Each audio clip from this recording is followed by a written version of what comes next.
Bueno, como les dije, yo soy Paula Trotti, soy médica acá del hospital de obstetricia, médica de planta, ¿sí? Y uno de mis consultorios a cargo de embarazo alto riesgo es el consultorio de enfermedades neurológicas y embarazo, ¿sí?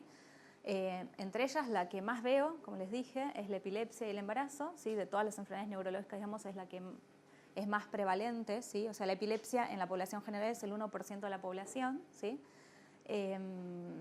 Así que bueno, les voy a contar más o menos cómo es o actualizarles el manejo de estas pacientes y después, una vez que terminemos, les voy a contar algo que por ahí es más importante para ustedes que son de grado, para diferenciar un poquito los ataques, si se presenta una paciente con convulsiones a la guardia, en qué es lo que primero tienen que pensar, ¿sí? Antes que lo que les voy a decir ahora, ¿sí? Porque es algo muy específico, ¿sí? Y algo, digamos, poco a nivel general, dentro del embarazo, es una patología poco prevalente, ¿sí? O sea, la hipertensión, ustedes saben cuál es la prevalencia de hipertensión y embarazo, ya lo vieron, ¿no?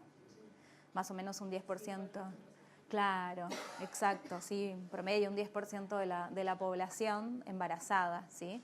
Y se acuerdan que en la paciente que es hipertensa, una de las complicaciones neurológicas que puede tener, ¿cuál es? La eclampsia. Con lo cual, si se presenta una paciente embarazada que ustedes no conocen, o sea, que no la seguía la doctora Trotti, no lo saben y viene convulsivando, ¿sí? Entonces, en lo primero que tienen que pensar es en una eclampsia, ¿sí? Porque el mecanismo de acción entre las convulsiones de una epilepsia y las convulsiones producidas por la eclampsia es diferente y el tratamiento es diferente, ¿sí? Y la que es más mortal es la eclampsia, ¿sí? O sea, es más prevalente, más mortal, con lo cual es lo primero que ustedes tienen que pensar y es lo primero que ustedes tienen que descartar como diagnóstico y establecer un tratamiento, ¿sí? De última, después, si se ve que es una epiléptica, bueno, se adecuará el tratamiento porque el sulfato de magnesio que se trata, digamos, con lo cual se trata la eclampsia, sirve para la epiléptica, ¿sí? Pero al revés no responde muy bien, ¿sí? De última, después se le dará a la epiléptica otras drogas, ¿sí?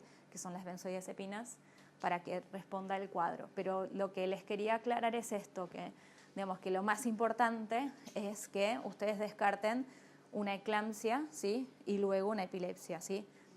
Claramente, si ustedes están trabajando en el Hospital Durán y vienen paciente de la doctora Trotti, ¿sí?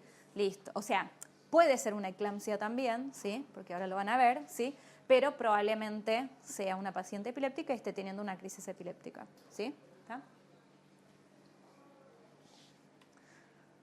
Bueno, entonces, lo que les voy a contar más o menos es cómo, cómo se está actualizando el manejo de estas pacientes, ¿sí?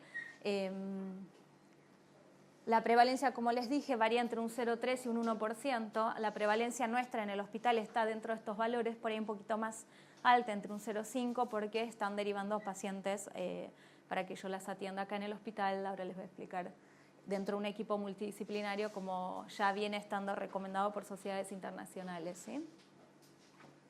Bueno, lo que les quiero contar es por qué esta patología es tan importante y por qué existe un consultorio de alto riesgo y por qué la idea de centralizar, ¿sí? Dentro de un equipo multidisciplinario, porque el riesgo de muerte materna, ¿sí? Es 10 veces más alto en estas pacientes con epilepsia que en relación a las pacientes embarazadas en general, ¿sí? Como el número es tan bajo, ¿sí? Como la prevalencia es muy baja, uno no ve pacientes que mueren, ¿sí? En la guardia, porque uno tiene que juntar mucha cantidad como para que esto suceda, ¿sí? Pero es importante tenerlo en cuenta, digamos, en el momento de hacer el diagnóstico y el tratamiento, ¿sí? Las causas de muerte más frecuentemente reportada es un evento que se llama SUDEP, ¿sí? Que es como una muerte inesperada, repentina, que se relaciona con la epilepsia, ¿sí? Y el principal factor que contribuye a que esto se produzca es que las crisis no estén bien controladas, ¿sí? Hay dos estudios muy grandes a nivel mundial, este está hecho en Estados Unidos y hay otro hecho en el Reino Unido, ¿sí? En donde ellos reportan esta mortalidad 10 veces mayor, ¿sí? Los números, como yo les dije, hay 80 cada 100.000 embarazadas, o sea que después de ver 100.000 embarazadas con epilepsia aparecen 80 muertes, ¿sí? En comparación con 6 de cada 100.000 sin epilepsia, ¿tá? O sea, para que ustedes si bien es importante lo que les estoy diciendo, o sea, son números muy grandes que se tienen que dar para que para que se suceda, ¿sí? Pero bueno. Y este es el otro trabajo del Reino Unido que muestra esa misma mortalidad, ¿sí? Y en este trabajo también lo que ellos ven es que ellos reportan que la principal causa de muerte es este evento del SUDEP, ¿sí? En el trabajo anterior, de Estados Unidos, ellos no reportan la causa de muerte, ¿sí? Pero cuando ellos sacan del estudio a las pacientes que eran hipertensas, ¿sí? ¿Por qué? Porque uno puede confundir la convulsión por una eclampsia, ¿sí? Y la mortalidad por eso con la mortalidad por la epilepsia. Entonces ellos sacan todas las pacientes que eran hipertensas y todas las pacientes que tuvieron hemorragia posparto, ¿sí? Que son dos complicaciones que se asocian con mayor frecuencia también en las epilépticas, ya lo vamos a ver, les da el mismo valor, con lo cual ellos consideran que esa mortalidad se relaciona con algo específico de la epilepsia, las crisis mal controladas y este evento, ¿sí? Del SUDEP. ¿Se entendió eso? ¿Sí? Por ahí es muy específico, pero díganme ustedes si le entienden lo que les cuento.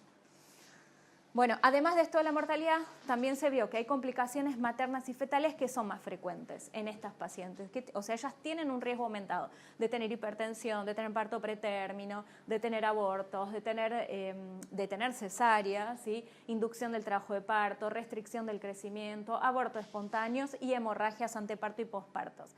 Si bien esas complicaciones están aumentadas en estas pacientes, no es que están recontraaumentadas, ¿sí? Es un poco más frecuente que en la población general embarazada. Este es uno de los trabajos del 2015 que demuestra esto que les estoy contando, que dice que hay un aumento de las complicaciones que es pequeña, pero que es significativa, ¿sí?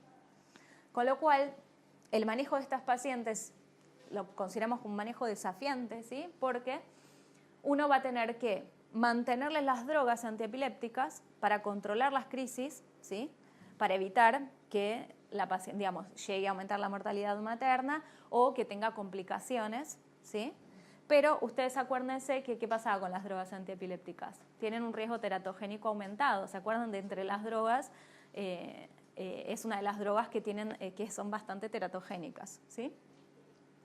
Entonces, el manejo tiene que ser multidisciplinario porque la persona que, digamos, el profesional que va a manejar las drogas es el neurólogo, ¿sí? Y bueno, y el obstetra que debería manejar a estas pacientes tiene que ser un obstetra que tenga un poco más de conocimiento, ¿sí? Acerca de esta enfermedad, ¿sí? El manejo, o sea, en ese sentido, el manejo preconcepcional es muy importante porque va a ser el momento en donde uno va a adecuar la droga en la paciente, ¿sí? Para evitar que tenga crisis. O si la paciente ya pasó un montón de tiempo, 2 años o más, sin crisis, ¿sí? Capaz hasta se le puede sacar la droga, ¿sí? Probar a ver si por lo menos durante el primer trimestre puede tener la droga. Y si viene recibiendo droga, se puede ajustar a una droga que sea la menos teratogénica, ¿sí? Así que en ese momento es muy importante y sobre todo porque hay que suplementarlo con fólicos, ¿sí? Eso lo saben, ¿no? La indicación del fólico es de 5 miligramos días, 3 meses antes y durante todo el primer trimestre, ¿sí? Eso sería, digamos, una indicación absoluta. Después, generalmente siguen tomando el fólico durante todo el embarazo, ¿sí? Y esto es una recomendación internacional. Bueno, entonces, en cuanto a las malformaciones fetales, ¿sí? Uno piensa que las drogas antiepilépticas, digamos, producen muchísimo, o sea, es tremendo el riesgo de las malformaciones, ¿sí? Pero en realidad no es tan así, ¿sí? O sea, es 2 veces más que el riesgo en la población general cuando hablamos de drogas en general, ¿sí? En la población el riesgo de malformaciones está entre un 2 y un 3%, y en estas pacientes, en estos fetos expuestos, digamos, varía entre un 4 y un 6, ¿sí? Ahora van a ver, esto es hablando en general, después van a ver que para cada droga tiene un riesgo diferente. Esto, chicos, es súper específico, ¿sí? Yo les cuento, pero no es que tienen que saber en detalle cuál es el riesgo de cada droga, ¿sí? Así que bueno, y los defectos más importantes son los del tubo neural, las cardíacas, los defectos del tracto urinario, las epilépticas y las labiopalatinas. Y lo que se vio es que la asociación entre las malformaciones y las drogas varía, digamos, según la droga que se use, ¿sí? O sea, el tipo de droga, las dosis de esas drogas, ¿sí? Y si se usa en politerapia, o sea, si hay más de una droga, digamos, el tiempo de exposición también, ¿sí? Y la edad gestacional, por supuesto. Si durante el primer trimestre no recibió drogas, el riesgo de malformaciones es igual que el de la población general. Por ejemplo, esto es un análisis sistemático, ¿sí? De distintos centros en el mundo, ¿sí? Que reportan malformaciones, ¿sí? Según las drogas, ¿sí? Hay distintos centros, por ejemplo, este es el de Norteamérica, este es el del Reino Unido y este es el australiano, ¿sí? Hay sería como una institución, se llama EURAP, ¿sí? Que fue de origen europea, en donde todos los países o muchos países reportan a ese registro, ¿sí? Las malformaciones dependiendo de las drogas, ¿sí? Nosotros vamos a empezar a reportar también esas malformaciones asociadas a drogas, ¿sí? Bueno, y lo que les quería contar es que si ustedes ven acá hay distintas drogas, ¿no? El fenobarbital, fenitoína, carbamazepina, valproico, lamotrigina, levetiracetam, topiramate y gabapentin. A partir de la lamotrigina para allá son drogas más nuevas y las de acá son drogas más antiguas, ¿sí? Con lo cual hay más experiencia, hay más números de pacientes tratados. Y si ustedes ven acá en el resumen, que es cuando se habla del total, ¿sí? Lo que está entre paréntesis es el porcentaje de malformaciones. Y si ustedes pueden ver, el valproico tuvo un porcentaje bastante más alto respecto a los otros. ¿Estamos? Entonces, la recomendación, digamos, es tratar de evitar que la paciente use el valproico, ¿sí? Por eso el manejo preconcepcional, si la paciente está recibiendo valproico, tratar de cambiarlo y pasarlo a otra droga. Hay veces que la paciente con lo único que, digamos, que son muy graves y con lo único que responde es con el valproico y bueno, por ahí no le podemos sacar. Pero bueno, la idea es esa, es tratar de evitar esa droga, ¿sí? Por este motivo.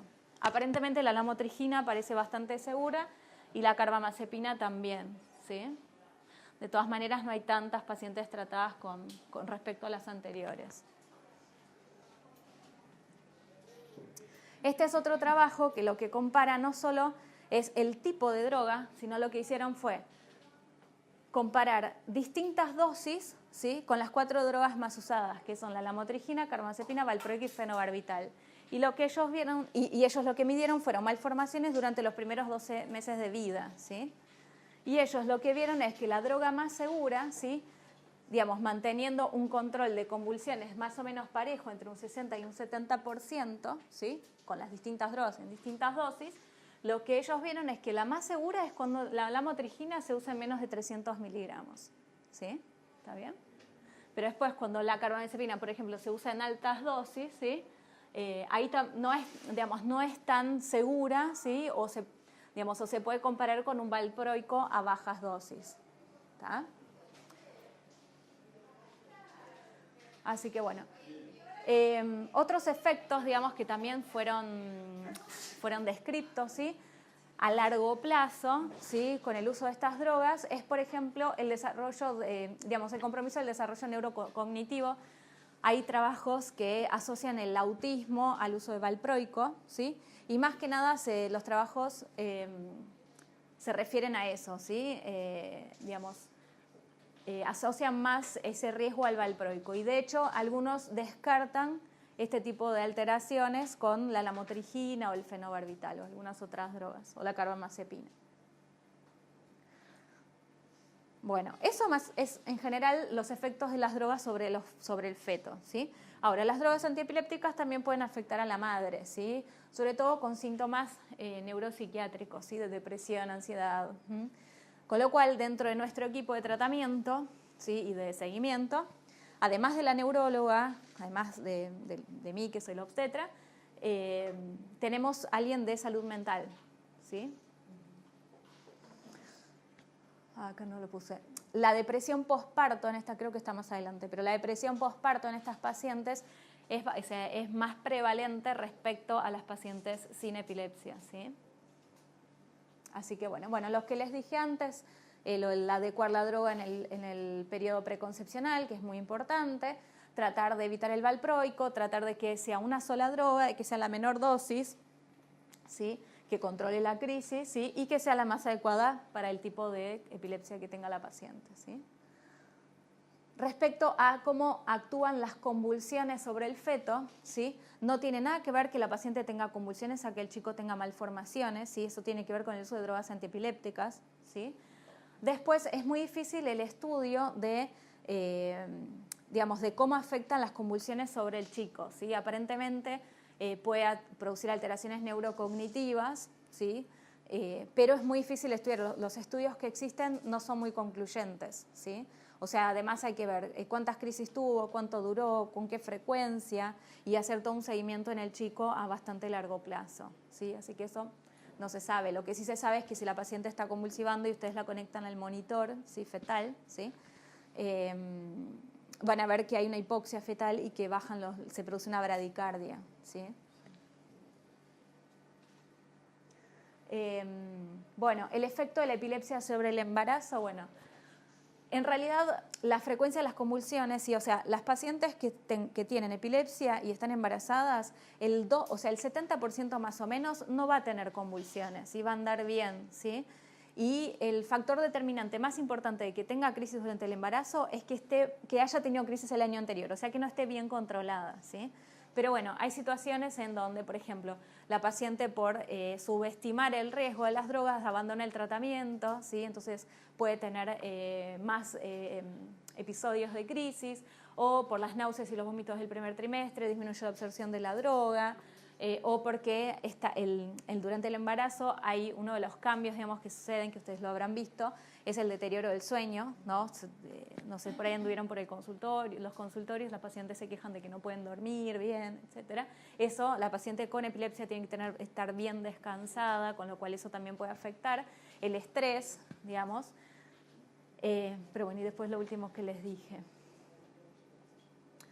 Hay dos momentos muy importantes en donde va a formar parte del equipo multidisciplinario, ¿sí? Que es el trabajo de parto y el parto, ¿sí? Con lo cual la guardia, ¿sí? Del hospital, digamos, forma parte de este equipo multidisciplinario porque tiene que estar preparada para recibir estas pacientes, ¿sí? ¿Por qué? Porque ese momento es un momento en donde las crisis, si bien varían entre un 1 y un 3,5%, relativamente están aumentadas respecto al resto del embarazo, ¿sí? Entonces, estas pacientes tienen que recibir en un hospital en donde haya terapia intensiva y terapia neonatal y donde haya médicos que estén familiarizados y que haya protocolos para el manejo, ¿sí? ¿Por qué? Porque son pacientes que deberían tener el manejo del dolor, ¿sí? O sea, pueden tener su parto y su trabajo de parto, pero deberían tener analgesia, ¿sí? Porque se acuerdan que el dolor, el estrés puede desencadenar las crisis, ¿sí? Tienen que tener la vía puesta, ¿sí? Porque ante cualquier eventualidad hay que pasarle medicación, ¿sí? Si uno pudiera, no estaría mal monitorizar la concentración de las drogas a nivel de la sangre, ¿sí? Nada, hacer lo que se pueda, evitar que se estresen, el insomnio, la deshidratación, ¿sí? Y tienen que estar conectados al monitor fetal durante todo el tiempo del trabajo de parto. Si llegan a hacer una convulsión, el tratamiento de elección no es el sulfato de magnesio, como habíamos dicho, son las benzodiazepinas, ¿sí? Así que también tenemos que tener las ampollas de lo que corresponde, como para no perder el tiempo, ¿sí? Y bueno, y tratarlas rápido. No hay una evidencia, digamos, que nos indica cuál es la mejor vía de parto o el momento de finalizar el embarazo. O sea, ¿las pacientes pueden llegar a las 41 semanas? Sí, pueden, ¿sí? Tranquilamente. ¿Pueden tener una inducción? Sí, pueden tener una inducción. ¿Pueden tener un parto? Se puede todo eso, ¿sí? Ahora, lo que sí se sabe es que si las pacientes ya se sabe que ante un estrés severo tienen crisis convulsivas y por ahí uno considera, ¿sí? La cesárea. ¿Estamos? No está mal considerarlo, ¿sí? Pero estas pacientes, como vieron antes, tienen un aumento del índice de cesárea, ¿se acuerdan? Tenían como, entre todas las complicaciones, como que uno tiende a operarlas. Pero no tendría que ser así, si uno les puede dar la oportunidad de que tengan su parto si ellas lo quieren hacer. Y después el otro momento importante en donde las crisis también están aumentadas en frecuencia entre el 1 y el 2% son las primeras 24 horas del puerperio, ¿sí? Porque ahí hay todo un cambio de los niveles plasmáticos de los fármacos, ¿sí? Y bueno, puede haber, y además del estrés, del puerperio y todo, ¿sí? Está aumentada en ese momento el riesgo de convulsiones, ¿sí? Acá está bien que llamemos a neurología como para que ver que la droga la esté recibiendo y esté bien medicada, ¿sí? Y es muy importante que estas pacientes tengan un acompañante con ellas, porque pueden convulsivar dando la teta, se cae el chico, ¿sí? Entonces para prevenir el trauma, ¿sí? Está bien que estén acompañadas. Y eso es lo que les decía antes, que tenía un mayor riesgo de depresión postparto comparado con la población general, con lo cual también habría que hacerle el screening, o sea, llamar a los profesionales de salud mental para que la vengan a ver. ¿Lactancia sí o no? Bueno, la lactancia no está contraindicada, ¿sí? Se estudió, se vio que a largo plazo, hasta los 2-3 años, los chicos que no recibían la teta, ¿sí? Respecto a los que sí recibían y de madres epilépticas, ¿sí? Se vio que el beneficio superaba el riesgo, porque no se sabe muy bien cuánto pasa de la droga, y además si el chico recibió la droga durante todo el embarazo, ¿sí? El beneficio que le va a dar la lactancia es superior al riesgo, ¿sí? Con lo cual uno debería alentar a que digamos, a promover la lactancia materna. Bueno, y estas son las conclusiones que entonces, en estas pacientes el riesgo de mortalidad materno-fetal está aumentada, como les expliqué. Hay que informarle todo esto a la paciente para que ella no abandone las drogas y tome las decisiones, ¿sí? Que quiera tomar. Que planifique, bueno, lo ideal sería que planificara el embarazo, que se le suplementara con fólico, que se optimizara las drogas, ¿sí? Seguramente en el periodo preconcepcional sería lo ideal. El manejo tiene que ser multidisciplinario, en equipo, ¿sí? En centros que tengan cuidados intensivos, con un manejo de trabajo de parto y puerperio con protocolos de guardia, ¿sí? Y no deberíamos contraindicar la lactancia. Y creo que eso es todo.